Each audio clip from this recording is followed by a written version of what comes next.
natin. Etong si Senator Robin Padilla. Mga kababayan, eto parang di umano kahapon ay nagpapasikat itong si Senator Robin Padilla na nagdala ng kunwari ay ebidensya. No, maleta or maleta ng mga kababayan nung mga pumirma or signatories para palayain daw si dating Presidente Digong Duterte ng ICC. Mga kababayan. Pero, etong pinapakita ni Robin Padilla, mga kababayan, ay naghulog sa kanila. Nang totoo, wala talagang 32 million, mga kababayan, na botante etong si Sara Duterte.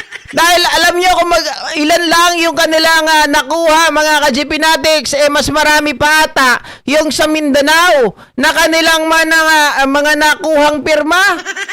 Oh, mga kababayan, ano ba to? Nagdala ng ebidensya o nagdala ng basura, mga kababayan, na magpapatunay na wala talagang 32 million na boto itong si BP Sara Duterte. Ibig sabihin, wala po talaga silang tao na sumusuporta sa kanila. Puro army trolls lang.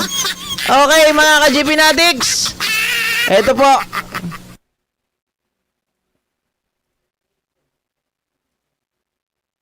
Para dalhin po namin sa ating kataas-taasang hukuman ang mga nakalap po naming pirma, mga kababayan po natin na humihiling na sana po ay desisyonan na ng ating mga hukom yung aming pong hiling na patungkol po sa ating dating Pangulo na Rodrigo Roa Duterte. May dala po kami na 304,000 na mga pirma. Oh, 304,000 daw na mga pirma. Ogag talaga itong si Senator Robin Padilla, no, mga kababayan. Hindi man lang umabot ng milyon, Rani Sierra, no? Hindi man lang umabot ng milyon yung kanilang nakalap. Kala ko ba may 32 million kayo? Mga ka-GP Natics, halos sa buong Pilipinas nata, naikot na ng grupo na yan para magpapirma lang. Tapos 304,000 lang ang nakuha nyo. Remember, ang mga Pilipino, mga kababayan, meron tayong kabuang bilang ng mga botante, 115 million. Dyan sa pirma na yan na 304, kasama pa ata, mga ka-GP Natics, yung mga bata Dahil may nakita ko naglabasan ng mga larawan yan, pati mga bata pumipirma Kaya lang, anong punto dito? Bakit kino-content mo to, GP? Simple lang, bobo talaga yung kampo ni BP Sara Duterte.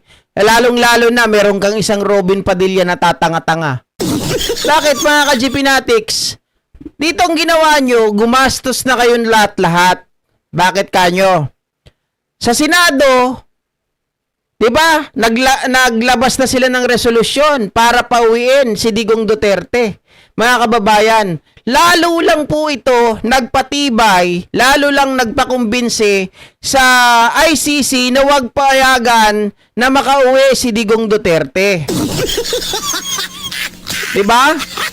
Dahil sinasabi na mayroon pa ring power na itong taong to ay may dahilan para hindi na bumalik kapag pinagbigyan. Ngayon, nangalap sila ng 304,000, mga kababayan. Ganun na naman ang resulta nito. Pagpapatunay ito, mga kababayan, na kapag pinauwi si Digong Duterte ay hindi na ito makakabalik. Diba? At isa pa, dagdagan na rin natin, mga ka-GP Natics. Tatanga-tanga itong si Robin. Tatanga-tanga itong mga kasama nila. Tatanga-tanga yung mga nagpapautos sa kanila. No? Ang harsh, di ba? Pero yan ang totoo, mga kababayan. Dahil kung pagbibigyan sila ng Supreme Court, dapat nung una pa lang. Kung kakampihan sila ng Supreme Court nung una pa lang, pero hindi sila kinampihan. Diba? Despite the fact, mga kababayan, na ang 12 dito ay mga appointee ni Digong Duterte. Remember, mga ka-GP Natics, noong nagkaroon po, mga kababayan, na humiling din ang grupo ni Duterte sa Supreme Court kung mayroon bang jurisdiction ang Pilipinas, mga kababayan, na kahit ang ICC sa Pilipinas, kahit tayo po ay wala na, hindi na member ng Rome Statute. Sabi ng 15 na abogado mga kababayan, kahit tayo ay hindi na member ng ICC, tayo, okay, ay may responsibilidad, mga kababayan, na tulungan sila sa panahon. Ha? Mga kababayan, na member pa tayo.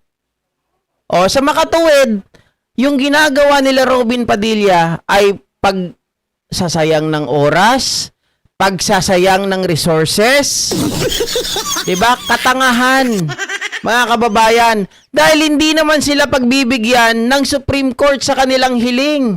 Tandaan natin, anong magagawa ng Supreme Court sa ICC? Ang may final say pa rin yan, ICC. So ang dapat, mga kababayan, na gawin nyo, Senator Robin Padilla, pakiusapan nyo si Kaufman. Pakiusapan nyo yung mga legal team ni Duterte. At mga kababayan, kailangan sabihin nyo galingan nila. Para makauwi pa yung tatay nyong karton. Otherwise, karton na lang talagang uuwi yan. Diba? Sabi ni Rani Sierra, Robin, authenticate ba mga pirma na dala mo? It doesn't matter. It doesn't matter. Actually, mga kababayan, yan ay isang wrong move ulit. 'Di ba? Sabi ko nga kanina, pag-aaksaya sa pera ng resources, ng oras, ng pagod. Wala naman silang mapapala dyan eh.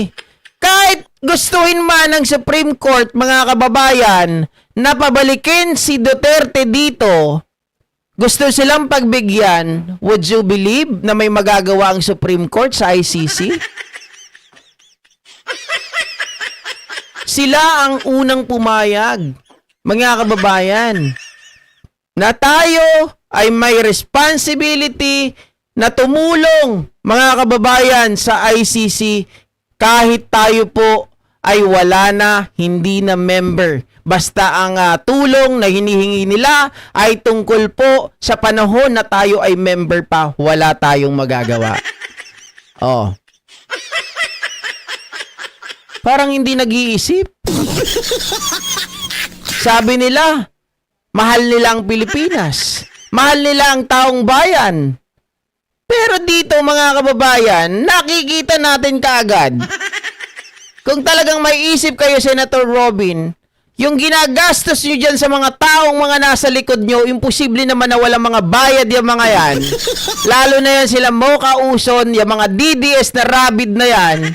Diba? Imbis na yan, itulong nyo sa mga kababayan natin na sinasabi nyo ay mahal nyo, na dapat inuuna. Bakit inuuna nyo pa yung pagpunta dyan sa Supreme Court na wala namang kakwenta-kwenta? Yang petition ninyo para palayain si Tatay Digong, basura lang yan. Kahit magsisigaw kayo dyan, kahit maputol na ang mga litid ng inyong mga liig, hindi makakauwi ang tatay nyong karton. Oh. Sabi ni Ma'am Aurelia, kaya ba ni Robin makiusap kay Kaufman? Sa palagay ko, hindi, GP.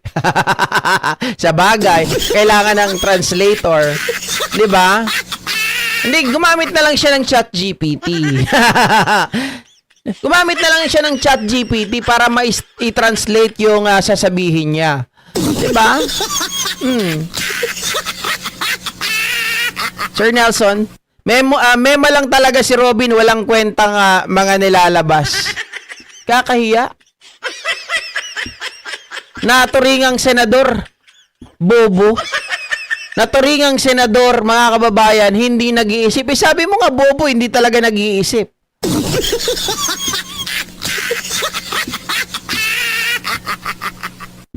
Walang ibang makakatulong sa inyo. Ang makakatulong sa inyo, sabi ko nga nung nakaraan, pagdasal nyo na si Medjaldea ay hindi matuluyan. Para kahit papano makatulong siya nailaban si Digong doon sa dahig, doon sa ICC kasi yung mga kaalyado niya, kagaya ni Robin Padilla, kagaya ni Bato de la Rosa, katulad ni Bongo, ay hindi nagpapakita, hindi tinutupad ang kanilang mga pangako.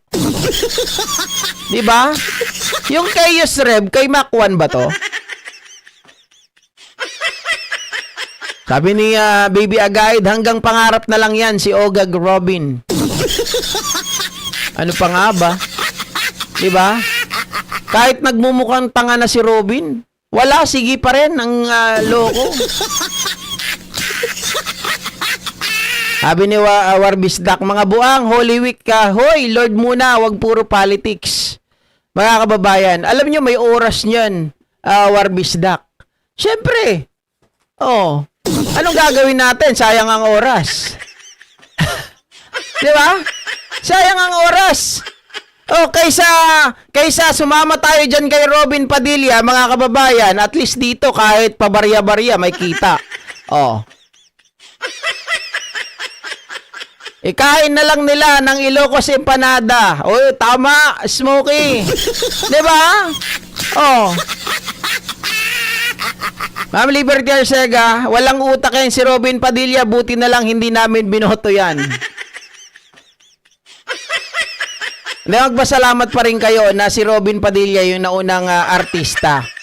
Dahil kung hindi, mga kababayan, kung ngayon lang yan tumakbo, nagsabay-sabay sila ni Philip, nagsabay-sabay sila ni Willie, at ni Jimmy Bondok, baka mamaya lahat-lahat sila sabay-sabay nanalo din. Diba? At least nauna si Robin, mga kababayan, na pagtanto ng mga Pilipino, ayaw na namin sa tanga. Dadagdagan pa namin ng 3-4. Diba? Wag nyo nang patulan si Binoy, waste of time lang yan. Alam nyo guys, yung mga ganito nakasimpleng ginagawa nila, dapat patulan, dapat ipakita. Bakit kanyo? Parang si BP Sara lang yan. Yung iba kasi nagtatanong, tama yung sinabi ng kaibigan ko kagabi. Si JDB, sabi niya gano'n, mga kababayan, may nagtatanong daw na mga tao, bakit ba pinag-iinitan nyo si BP Sara Duterte? Bakit puro Sara Duterte na lang ang pinapakita nyo? Simple lang. Mga kababayan, ang sagot dyan, nanganganib ang Pilipinas. Kapag hindi natin pinakita ang tunay at hindi natin ikinalat ang kabubuhan ni BP Sara Duterte, same as Robin. Diba mga kababayan, kapag nanatili pa yan sa Senado, nakatakbo pa yan sa 2028 at nanalo, sinong kawawa? Tayo. Parang si Sara. Diba? Kung sumagot, tanga. Itok-itok. Tinatanong mga kababayan, what do you think about the SONA? Hindi naman tinanong doon mga kababayan yung procedure. Hindi naman tinanong doon kung paano po ginawa ng script si PBBM. Ang tinatanong doon, ang gustong sabihin doon, mga kababayan, nung host, what can you tell about the SONA of the President? Meron ka bang idadagdag? Meron ka pa bang ibabawas? O meron ka pa bang mga masasabi na hindi binanggit ng Presidente? Ganun. Mga kababayan, it's not about the script. Diba? It's not about how he delivered the script. But it's about the content, mga kababayan. Ganun yun. Kaya nga pag tinatanong ka pag ikaw nag-apply ng trabaho, di ba? Tatanungin ka, what can you contribute to the company? O kaya naman tatanungin ka, mga kababayan, what is your edge? Di ba? Compared to others. What will make us satisfy? Or, mga kababayan, di ba mga ganong mga bagay?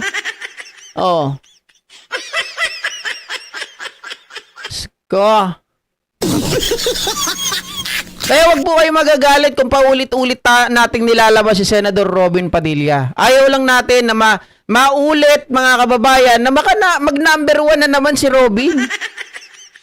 Diba? Yung sinasabi niya, oy, GPT na raw yan tatakbo, huwag kayong maniwala doon. The moment, mga kababayan, na nakita nyo talagang hindi siya tumakbo, doon kayo magpasalamat, doon kayo huminto. Pero, habang si Robin Padilla ay nasa politika, mga kababayan, we are bound to scrutinize Robin Padilla. Dahil sa kanyang kabobohan at katangahan. Yun ang ating duty. 'Di ba?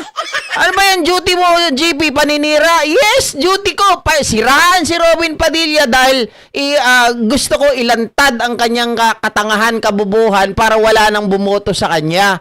Yun ay duty, mga kababayan, bilang isang pangkaraniwang Pilipino, bilang isang taxpayer. Okay? Bilang isang concerned citizen, bilang isang, sabihin natin, maka-Pilipino, hindi bilang bayaran, ha? Mga kababayan, may magsasabi na naman dyan mga DDS, bayaran ka kasi. Kaya sinisira mo si Robin. Wala nang sisirain dyan, sira na talaga yan. Okay? Ang ginagawa lang natin, we are exposing, mga kababayan, yung katangahan, kawalang utak, kabubuhan. Yun, paulit-ulit kong sasabihin yun.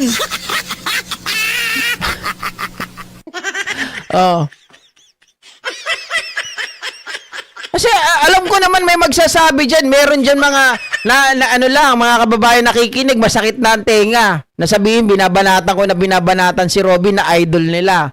Lalo na yung mga DDS. At meron pa rin dyan na ma-idol kay Robin dahil nga artista.